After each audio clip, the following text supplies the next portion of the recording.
چیخ چیخ کے کہہ رہے ہیں کہ جو نماز نہیں پڑھتا وہ پاکستان کے شناختی کارڈ میں مسلمان ہے، اللہ کے ہاں وہ مسلمان نہیں ہے۔ صحیح مسلم میں یہ حدیث لکھی رہ گئی 246 کہ بندے کے کفر اور ایمان، شرک اور اسلام کے درمیان فرق کی نماز ہے۔ یہ حدیث مسلم میں ہی لکھی رہ گئی کہ ابن مسعود رضی اللہ تعالیٰ عنہ کہتے ہیں کہ جماعت کے ساتھ نماز پڑھنا یہ سنت خدا ہے، یہ تمہارے نبی کی وہ سنت ہے جو اللہ نے انہیں عطا کی، اگر اسے چھوڑ دو گے تو برباد ہو جاؤ گے۔ رسول اللہ کے زمانے میں اگر کوئی بیمار بھی ہوتا اور 2 بندوں کے سہارے مسجد میں آ کے نماز پڑھ سکتا تو اس کی کوشش ہوتی کہ میں مسجد میں جماعت سے نماز پڑھوں، کہیں مجھے منافق نہ شمار کر لیا جائے۔ جماعت چھوڑنے پر رسول اللہ کے زمانے میں سمجھا جاتا تھا صلی اللہ علیہ وآلہ وسلم کہ بندہ منافق ہے۔ صحابہ کرام کو، اہل بیت کو کب معلوم تھا کہ ایسی امت بھی آنے والی ہے جو آپ سے بڑا عشق رسول ہونے کا دعویٰ کرے گی اور نماز ایک نہیں پڑھے گی؟ تو وہ کہتے یار یہ تو بڑا آسان اسلام ہے۔ تو یہ حدیثیں تو مسلم شریف میں لکھی رہ گئی، پریکٹیکلی کس نے عمل کیا اس کے اوپر؟ یہ حدیث ترمذی میں لکھی رہ گئی کہ ہمارا اور منافقین کا عہد نماز کی بنیاد پہ ہے، جس نے نماز چھوڑی اس نے کفر کیا۔ یہ صحابہ کرام علیہم رضوان کا فتویٰ ترمذی میں ہی رہ گیا۔ عبداللہ بن شقیق تابعی کہتے ہیں کہ صحابہ کرام علیہم رضوان تارک الصلاح کے سوا کسی کی تکفیر نہیں کرتے تھے، صرف بے نمازی کو وہ کافر سمجھتے تھے، باقیوں کو وہ تمام غلطیوں کے باوجود مسلمان تصور کرتے تھے۔ اندازہ کریں، یہ ترمذی میں لکھا رہ گیا جناب۔ ہاں، ہم جب چیخ چیخ کے یہ باتیں بیان کرتے ہیں، لوگ کہتے ہیں یار یہ کس قسم کی باتیں کر رہے ہیں، یہ کہاں پہ لکھی ہوئی ہیں؟ سرکار کتابوں میں لکھی ہوئی ہیں۔ یہی تو ہم آپ سے کہہ رہے ہیں کہ مرنے سے پہلے اے مسلمان کر لے اس پہ غور، کتابوں کا خدا اور ہے، بابوں کا خدا اور۔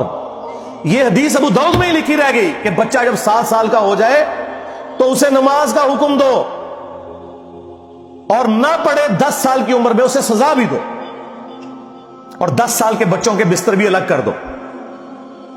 یہ ابو داؤد میں لکھی رہ گئی حدیث، عمل کس نے کیا؟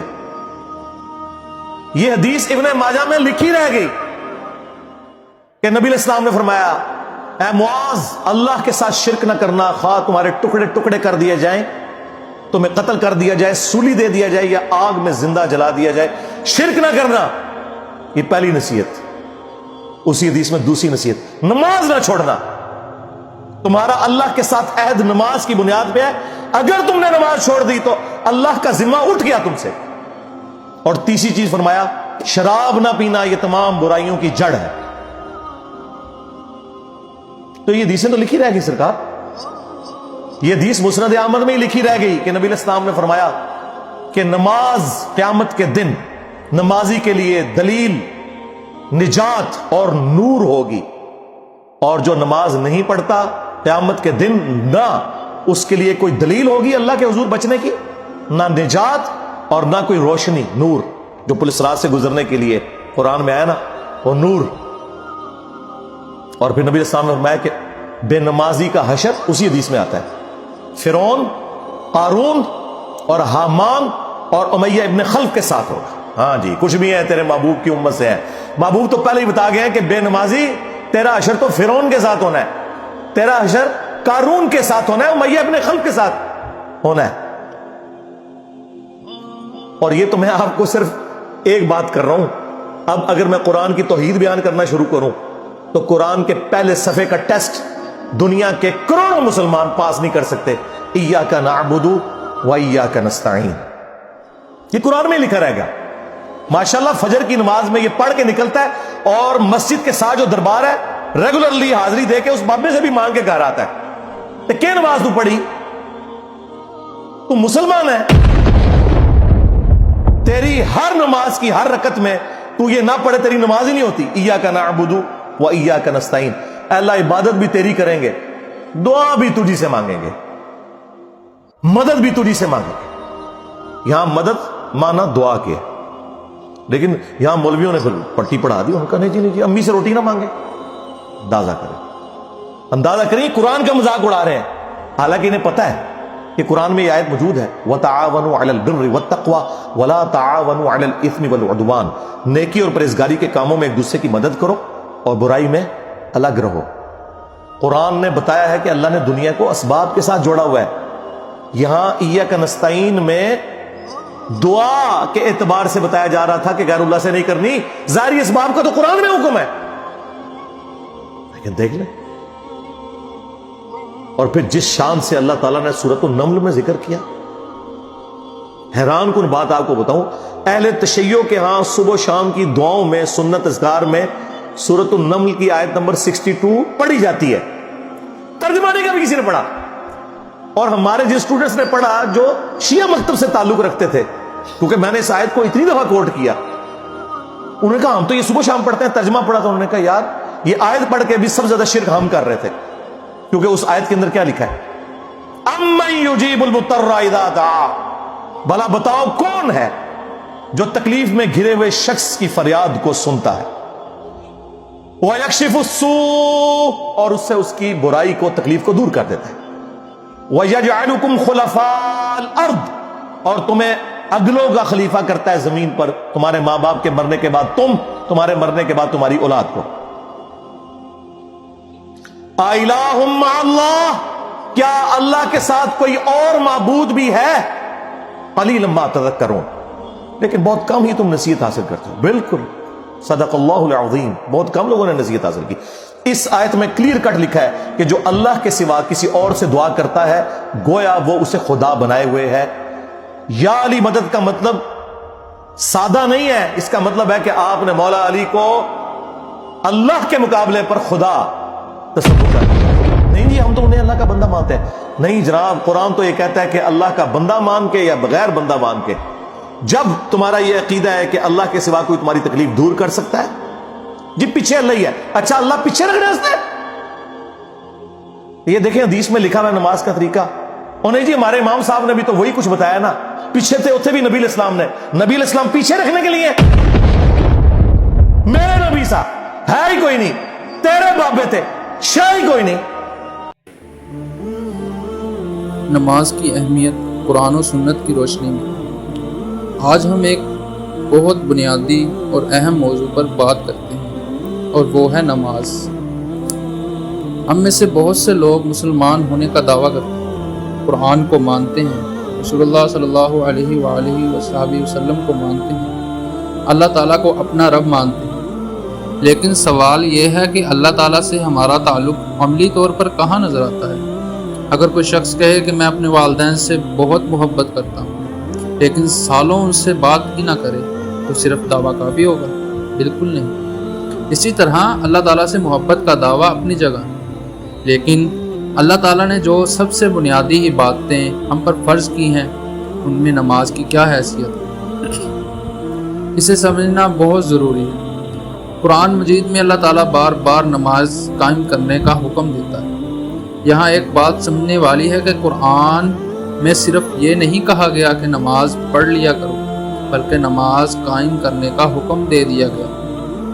کیونکہ نماز صرف چند حرکات کا نام نہیں، نماز دراصل بندے اور اللہ کے درمیان ایک روزانہ کا تعلق ہے. دنیا کے کاموں میں ہم کتنے مصروف ہوتے ہیں. موبائل ہمارے پاس ہوتا ہے، دوستوں کے پیغامات آتے ہیں، سوشل میڈیا دیکھتے ہیں، کاروبار، پڑھائی، نوکری، گھر کے کام، ہر چیز کے لیے وقت نکال لیتے ہیں. لیکن جب اذان ہوتی ہے تو سوال یہ پیدا ہوتا ہے، کیا ہم اللہ تعالیٰ کے لیے بھی اپنا وقت نکالتے ہیں؟ اور اگر ہم 5 وقت کے نماز کے لیے بھی وقت نہیں نکال سکتے تو ہمیں اپنے آپ سے یہ سوال ضرور کرنا چاہیے کہ ہماری ترجیحات کیا ہیں. رسول اللہ صلی اللہ علیہ وسلم نے نماز کی بہت زیادہ تاکید فرمائی.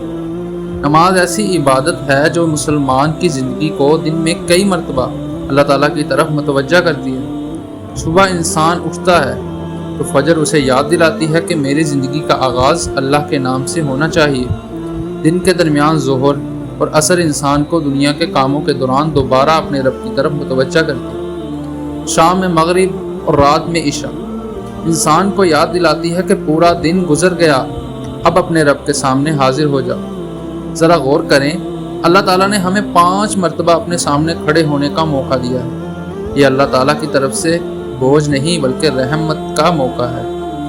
ہم گناہوں میں مبتلا ہو جاتے ہیں، غلطیاں کرتے ہیں، غفلت میں چلے جاتے ہیں، لیکن نماز میں دوبارہ اللہ تعالیٰ کی طرف آنے کا راستہ دیتی ہے۔ قرآن مجید میں فرمایا گیا، بے شک نماز بے حیائی اور برے کاموں سے روکتی ہے۔ اب یہاں ایک اہم سوال پیدا ہوتا ہے، اگر کوئی شخص نماز پڑھتا بھی ہے لیکن اس کے اخلاق خراب ہیں، جھوٹ بولتا ہے، لوگوں کے حقوق مارتا ہے، بس زبانی کرتا ہے، تو کیا صرف نماز کی ظاہری شکل کافی ہے؟ نہیں، نماز کا مقصد صرف یہ نہیں کہ انسان مسجد میں جائے، قیام کرے، رکوع کرے اور سجدہ کر کے واپس آ جائے۔ نماز کا اثر انسان کے کردار پر بھی ہونا چاہیے۔ جب انسان نماز میں اللہ اکبر کہتا ہے تو اسے یاد رکھنا چاہیے کہ اللہ ہر چیز سے بڑا ہے۔ جب وہ رکوع میں جاتا ہے تو اسے اپنے رب کی عظمت کا احساس ہونا چاہیے، اور جب وہ سجدے میں جاتا ہے تو وہ دراصل اپنے رب کے سامنے اپنی عاجزی کا اظہار کرتا ہے۔ یہ سجدہ انسان کو تکبر سے نکالتا ہے، اس لیے نماز کو صرف ایک رسم نہ بنائیں، نماز کو سمجھ کر پڑھیں۔ جو پڑھ رہے ہیں اس کا مطلب جاننے کی کوشش کریں۔ سورہ فاتحہ پڑھتے ہوئے سوچیں کہ میں اپنے رب سے کیا کہہ رہا ہوں۔ رکوع میں جائیں تو سوچیں کہ میں کس کے سامنے جھک رہا ہوں۔ سجدے میں جائیں تو سوچیں کہ جس اللہ کے سامنے اپنا سر رکھ رہا ہوں وہ میری زندگی ہر چیز سے واقف ہے۔ پھر دیکھیں نماز انسان کی زندگی میں کیا تبدیلی لاتی ہے۔ اور ایک بات اور، اگر کسی شخص کی نمازیں رہ گئی ہیں یا وہ نماز کا پابند نہیں رہا تو اسے مایوس نہیں ہونا چاہیے۔ شیطان انسان کو دو طریقوں سے نقصان پہنچاتا ہے۔ پہلے گناہ کی طرف لے جاتا ہے، پھر انسان کے دل میں یہ خیال ڈالتا ہے کہ اب تم بہت دور جا چکے ہو، اب واپس کا کوئی فائدہ نہیں۔ یہ سوچ غلط ہے۔ اللہ تعالیٰ کی رحمت بہت وسیع ہے۔ انسان آج سے آغاز کرتا ہے، اگر فجر رہتی ہے تو فجر سے شروع کرے، اگر 5ویں نماز مشکل لگتی ہے تو اپنے معمول کو درست کریں اور آہستہ آہستہ پابندی سے مضبوط کریں، لیکن نماز کو چھوڑنے کا فیصلہ نہ کریں، کیونکہ مسئلہ یہ نہیں کہ ہم کتنے کامل ہیں، مسئلہ یہ ہے کہ ہم اپنے رب کی طرف واپس آ رہے ہیں یا نہیں۔ ہمیں اپنے بچوں کو بھی نماز کی محبت سکھانی چاہیے۔ صرف یہ نہ کہیں کہ نماز نہ پڑھی تو سزا ہوگی، بلکہ انہیں یہ بھی سمجھائیں کہ نماز اللہ تعالیٰ سے ملاقات کا ذریعہ ہے، اپنے رب سے بات کرنے کا موقع ہے، اپنی پریشانی اللہ کے سامنے رکھنے کا مقام ہے۔ جب انسان پریشان ہو تو اللہ کے سامنے سجدہ کرے، جب خوش ہو تو اللہ کا شکر ادا کرے، جب گناہ ہو جائے تو اللہ سے معافی مانگے، اور جب کوئی مسئلہ ہو تو سب سے پہلے اپنے رب کی طرف متوجہ ہو۔ آخر میں بس اتنی سی بات، دنیا کی مصروفیات کبھی ختم نہیں ہوں گی۔ آج کام ہے، کل بھی کام ہوگا، آج موبائل ہے، کل بھی ہوگا، آج دوست ہیں، کل بھی ہوں گے، لیکن ہماری زندگی کا وقت مسلسل کم ہو رہا ہے۔ اس لیے نماز کو اپنی زندگی کا آخری کام نہ بنائیں، نماز کو اپنی زندگی کی بنیادی ترجیح بنائیں اور خود سے ایک سوال کریں، اگر اللہ تعالیٰ نے ہمیں دن میں صرف 5 مرتبہ اپنے سامنے کھڑے ہونے کا حکم دیا ہے تو کیا ہم اتنا وقت بھی اپنے رب کے لیے نہیں نکال سکتے؟ اللہ تعالیٰ ہمیں نماز کی حقیقت سمجھنے، 5 وقت کی نماز کی پابندی کرنے، خشوع خضوع کے ساتھ نماز ادا کرنے اور نماز کے ذریعے اپنے کردار کو بہتر بنانے کی توفیق عطا فرمائے۔ آمین یا رب العالمین۔ ہمارے چینل کو سبسکرائب کریں، لائک کریں، کمنٹ کریں اور ایسے ہی اچھی ویڈیو کے لیے فالو کریں۔ السلام علیکم ورحمۃ اللہ وبرکاتہ۔